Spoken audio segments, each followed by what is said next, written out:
I wasn't surprised when Brielle went silent the moment she saw Reed standing next to me.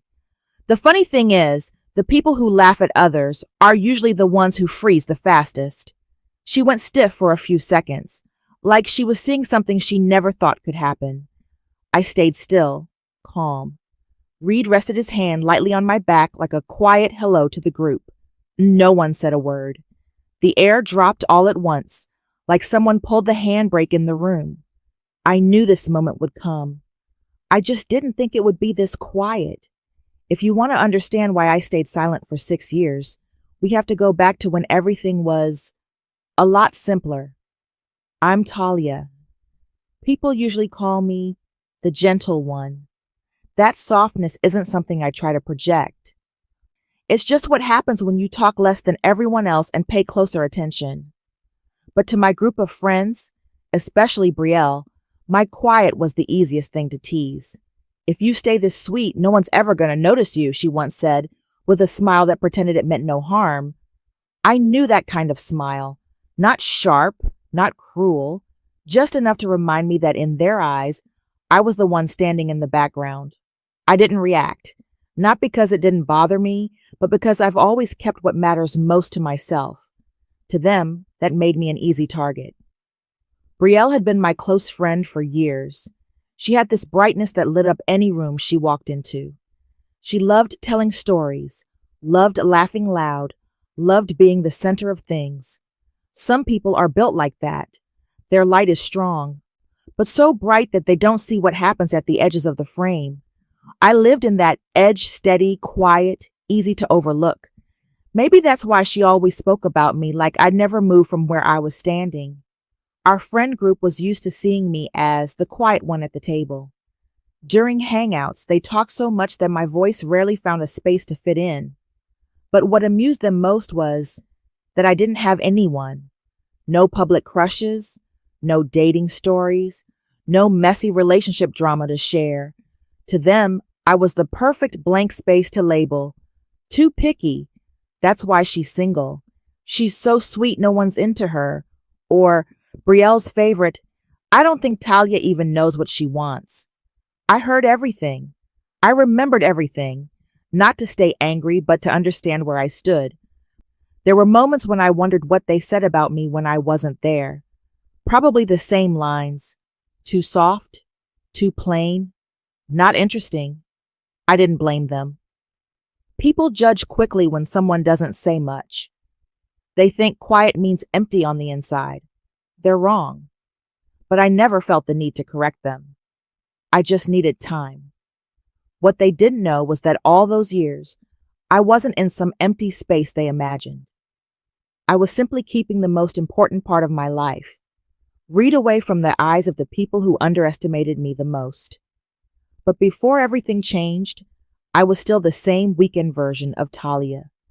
Sitting next to Brielle, listening to her talk about the men she dumped before they even had the chance to like her, then turning to me with her usual joke, "So, Talia, when's it your turn? Or are you waiting for a real prince?" Her voice was light, like it was nothing, but it was always enough to make the whole group laugh. I just smiled. I never felt the need to explain that I didn't want any of them knowing my personal life. They'd never shown they could handle anything with care, especially Brielle. She had a habit of turning other people's stories into color for her own. Not malicious, just careless enough that I kept her away from the things I valued. And the quieter I stayed, the more they underestimated me. Because I didn't share, they assumed there was nothing to share. My calm made that easier for them to believe. But there's one rule that group never learned. The quietest person is usually the one they shouldn't take for granted. I never expected them to change. I just watched, like I was standing behind a one-way mirror. They looked at me and saw a polite, slightly dull girl whose life probably didn't have much going on. And I, from the other side, saw every small thing they never thought I noticed. The way Brielle lifted her eyebrow whenever someone mentioned my love life, the half-pitying smile she gave when she said I was so hard to open up, or how the whole group easily agreed that I'd be the one to fall behind. I didn't blame them. They only saw what they wanted to see. People often underestimate what they don't understand. That's why when Brielle froze at the sight of Reed, I didn't feel triumphant. I just felt like everything was shifting back to where it belonged. 6 years of silence weren't for the sake of surprise. 6 years of silence were because I didn't owe anyone an explanation. And the day I chose to let them see the truth, I knew someone in that room wouldn't be able to handle it. The way Brielle looked at Reed, eyes wide, her smile stopping mid-curve, was like her world had tilted halfway off its axis. I could see the exact moment she realized everything she thought about me was wrong, that the person she'd underestimated the most was the one walking into the room with the man she never saw coming, that my silence wasn't because there was nothing in my life. It was because some things are too valuable to hand out to anyone. And that was only the beginning.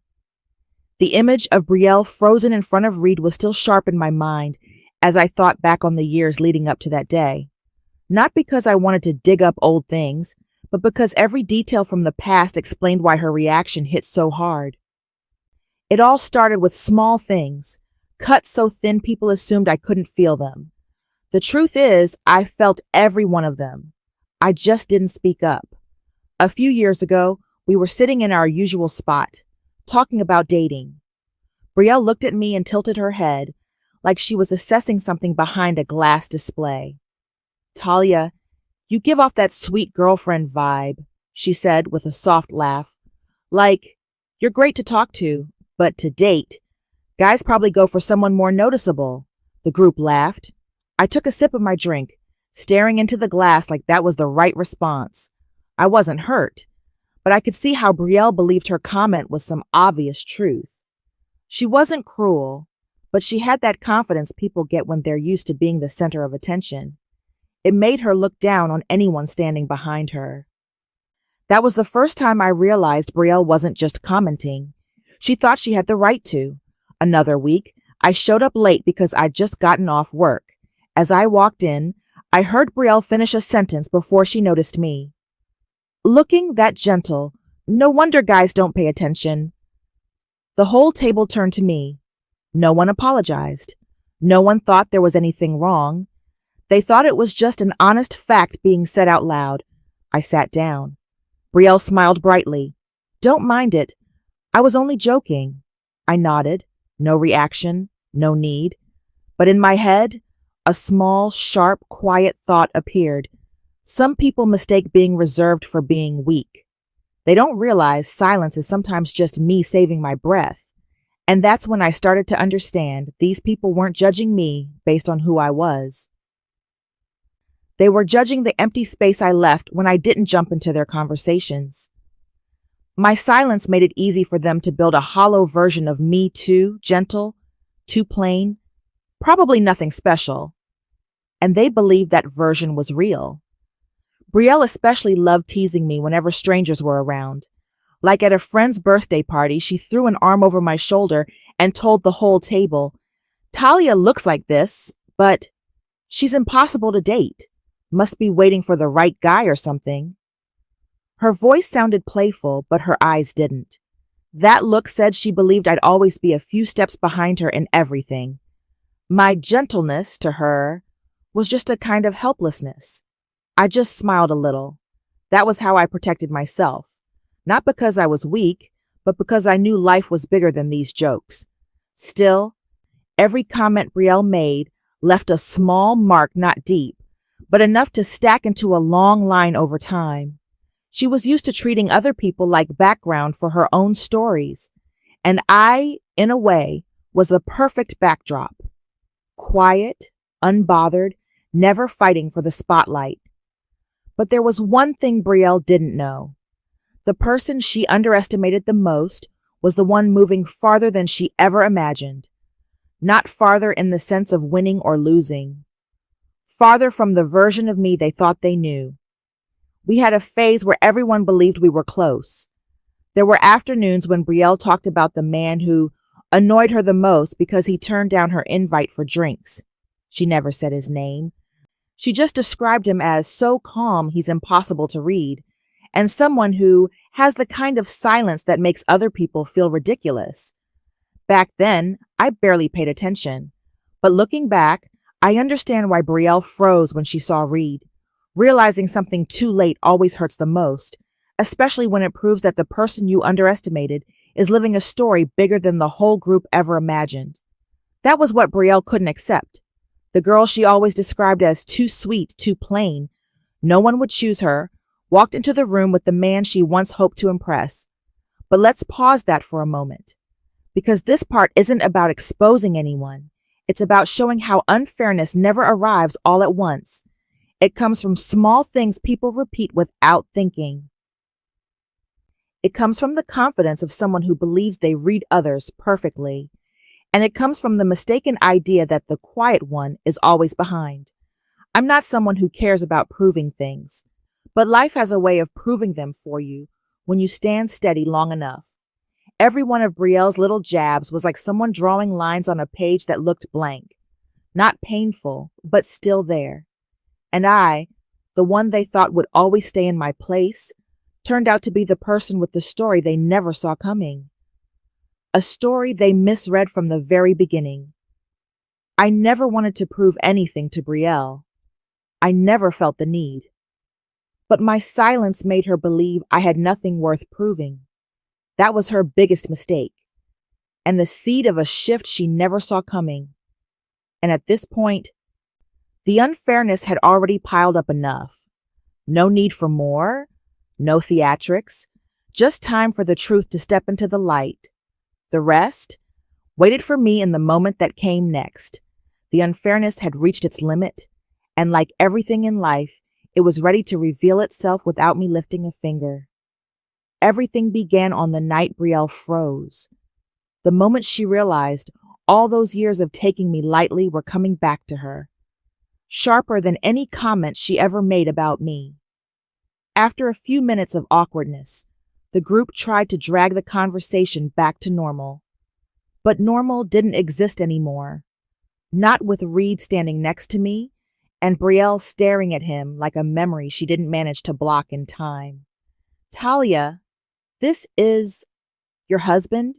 one friend asked, sounding unsure and surprised. I nodded. Reed shook everyone's hand, polite and steady. He had a presence that made people lower their voices without being told. Not power showing. Just a kind of calm that's hard to find. Brielle didn't say anything.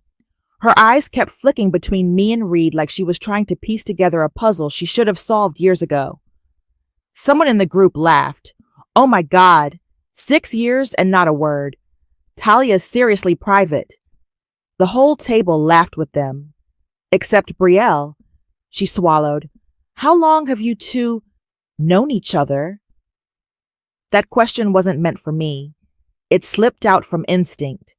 The instinct of someone who just realized she'd misjudged a person for far too long. I looked at Brielle, then at Reed. He understood I wanted him to answer.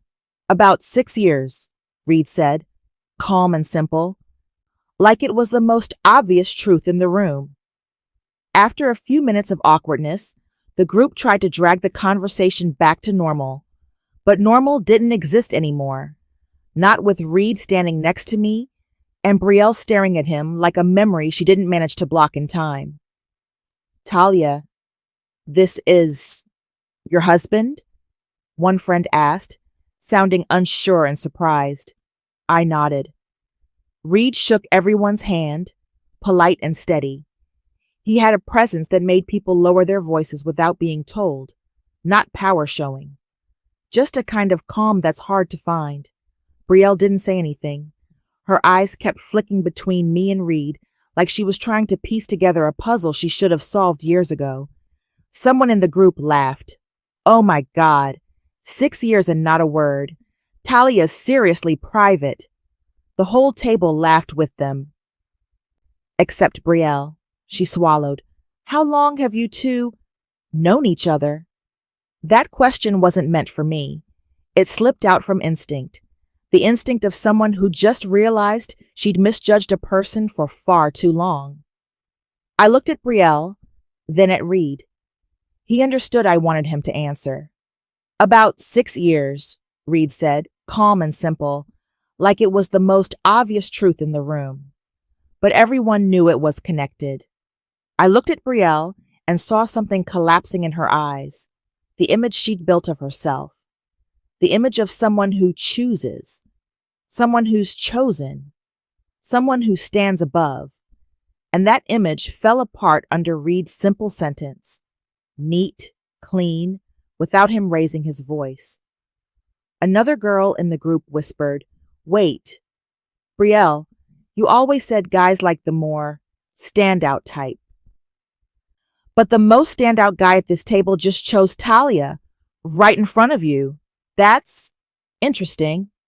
The line drained the color from Brielle's face, not because it was meant to attack her, but because it was truer than she wanted to admit. She looked at me, and for the first time, it wasn't the look of someone above me. It was the look of someone trying to understand what made me the choice she never had. I didn't look away. I had no reason to. All those years she underestimated me, I stayed silent. Not because I had nothing to say, but because I didn't need to prove anything. I wasn't competing with her. I wasn't keeping score. I wasn't accepting her version of who I was. But tonight, in this exact moment, she finally knew something I never had to say out loud. The person she looked down on was the one who'd gone farther than she ever imagined. Brielle tried to keep her face steady. "Talia, why didn't you tell me any of this all those years?" Her voice wasn't mocking anymore. Not light. Not lifted by confidence. Just the voice of someone who'd finally realized she'd misjudged a person so badly there was no easy way back. I answered, without raising my tone or sharpening it. "You never asked to actually know." She went quiet, pressed her lips together. She couldn't argue because it was true. She'd never asked to understand me. She only asked to have more material for the group to laugh about. Then I said the line I knew would close the entire old chapter between us. Short, cold, and right on time. Don't underestimate quiet people. They speak only when it matters, and by then, it's too late. I didn't say it to win. I said it because it was the first time she ever really listened to me, and maybe the last. Brielle turned her face away. She tried to hide the shock by staring into her glass, like the ice could answer for her. But no one can hide from the truth once it's standing right in front of them. The whole group went quiet. No one joked like before. No one tried to smooth things over with a "we're all just misunderstanding." No one put a hand on Brielle's shoulder to comfort her. Everyone saw it. All the years she laughed at me, dismissed me, judged me, all came back in this single moment. My silence wasn't the silence they used to pin on me. It wasn't sweet. It was a boundary, an answer. A reminder that the person you underestimate might be the one who never needs to prove anything, yet ends up having the most to prove. In that split second, I saw something I never expected. Brielle realized the ground between us had shifted, not because I won, but because she finally saw who I actually was, instead of the version she built to make it easier to laugh at me. And for someone used to standing above others, that kind of shift is the hardest one to swallow. I'll stop here. The truth is out. The roles are clear. And the part that hurts the most is waiting right after this. After what I said, the space between me and Brielle felt frozen.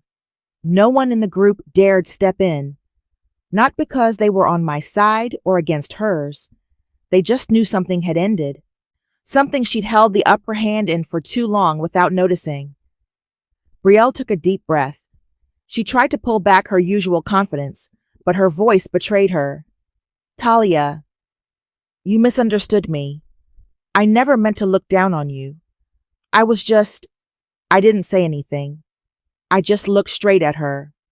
My eyes alone were enough to dissolve the rest of her sentence. When someone is used to being above others, they never know what to do when the person below looks at them with a calm so steady it makes them uneasy. I just thought, you didn't care about looks or what kind of women men like," she continued, her voice catching a little. I was only joking. I stayed silent. Someone in the group murmured, Brielle, maybe you should. She cut them off. No, let me talk. Then she turned back to me. Talia, I didn't know you were with Reed. If I'd known, I wouldn't have said those things. I narrowed my eyes slightly. Which things? The ones you said because you thought I had nothing better to say back? Brielle's face went pale. She swallowed hard, trying to keep her breath steady. I just didn't think things would turn out like this. Of course you didn't, I said, my voice still cold. You're used to looking down on me. Brielle shook her head, like she wanted to deny it, but couldn't.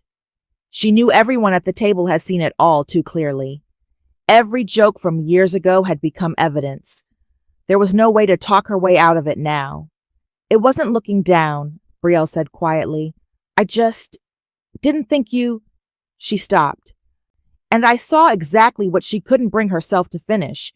She didn't think I would ever stand on the same level as her. She didn't think I would end up with someone like Reed.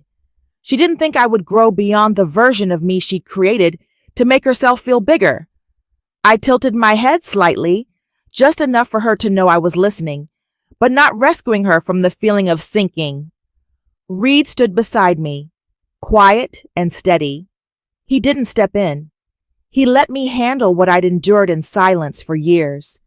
That was what I loved most about him. Respect.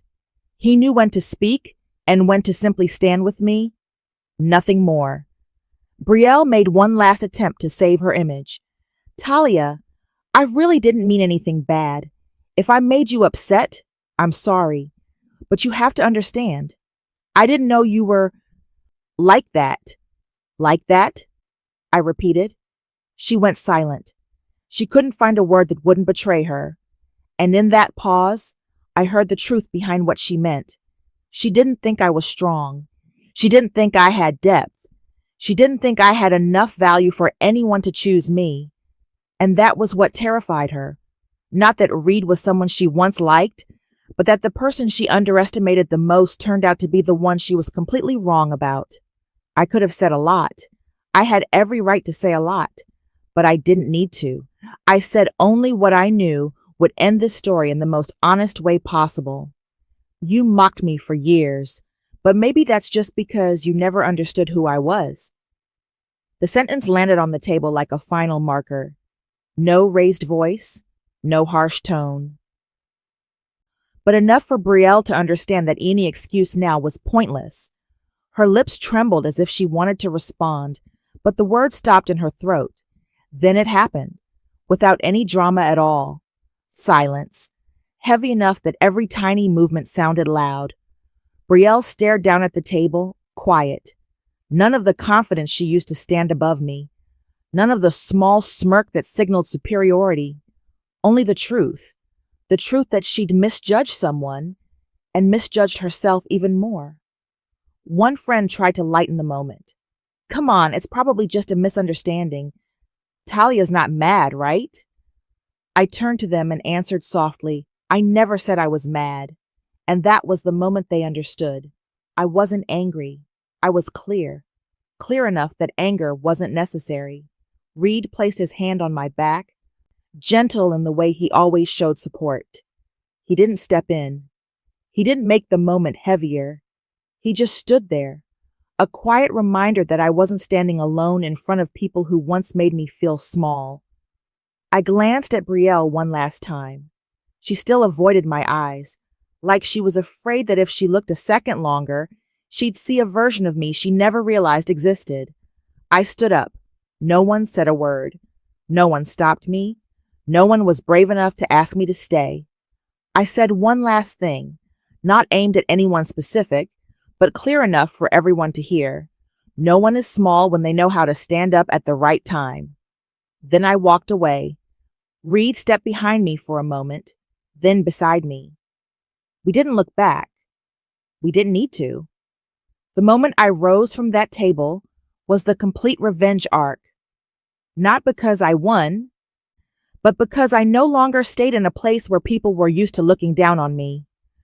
Behind us, I heard Brielle exhale, heavy, not mourning a friendship, but mourning the version of herself she thought was right. As for me, I just felt light, not victorious, just restored, back to the place where I wasn't looked down on, and where I didn't need to diminish anyone to stand tall. To me, that was the best ending the truth could offer. Reed and I stepped out of the restaurant. The night air was cool, quiet, almost the opposite of the heaviness I'd left behind. I paused at the door and took a long breath, not to steady myself, but to recognize that what had just ended was something that should have ended a long time ago. Reed looked at me. You okay? I nodded lightly. Better than I thought. He smiled. That small, subtle smile of his that I loved most. It didn't try to comfort me. It simply acknowledged exactly where I was. Calm. We walked along the sidewalk. I could hear my shoes against the ground, light but steady. Each step felt like I was walking away from an old version of myself. The version who let people tease her without reacting. The version who thought staying quiet meant avoiding trouble. But sometimes, silence makes people believe you have nothing worth protecting. I never wanted to prove anything to Brielle. I never felt the need to get back at her. Everything I did was simply standing in the place that was mine, a place I had never allowed them to see before. I didn't change. They just never understood who I really was. I thought about every comment Brielle had made, every look she used to judge me. Every time I laughed things off, thinking they were too small to bother with. But when put together, they weren't small at all. They were thin cuts, sharp enough to carve a lesson into me. If you let someone look down on you long enough, they'll start to believe they have the right to. I stopped walking and looked down at the street. I never wanted them to realize I was better, I said, almost talking to myself more than to Reed. I just wanted to live in peace, Reed asked quietly. So what about now? Everything's still peaceful, I said. The only difference is no one will mistake that peace for weakness anymore. He didn't add anything. He understood. He always understood. I thought about Brielle, not to judge her, but to accept that some people can't recognize someone's value until it stands right in front of them. And sometimes, when it finally does, they panic because it proves everything they once believed was wrong. Brielle misjudged me, but what hurt her wasn't that I turned out different from what she imagined. It was that I never tried to correct that image for her. My silence made her think I agreed with the way she saw me. And that mistake was hers, not mine. I looked up at the sky. There weren't many stars tonight, but enough light to see the road ahead clearly. Reed stood beside me, hands in his jacket pockets, quiet but steady, the same way he came into my life. Not flashy, not forceful, just a presence that made me feel safe. I smiled a little at the thought. I never set out to prove I was better than anyone. Life proved it for me, choosing the right person, walking the right path, keeping the right silences. That was all I ever did. We stopped at the parking lot. Reed opened the car door for me, but I didn't get in right away. I wanted the story to close on its own before I walked away from it. I turned back and looked at the street behind me, a path I had no intention of stepping onto again.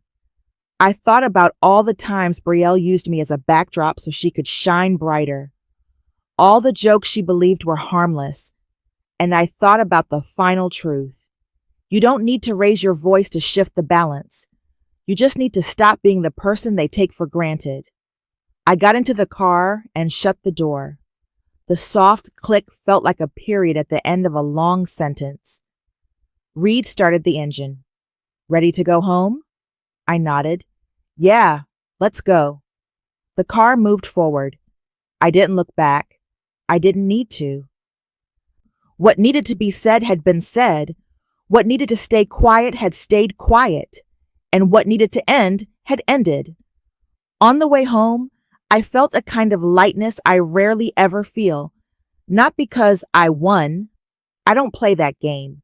It was because I finally stood up at the right moment, a reminder to the people who once looked down on me that silence doesn't mean lack of worth.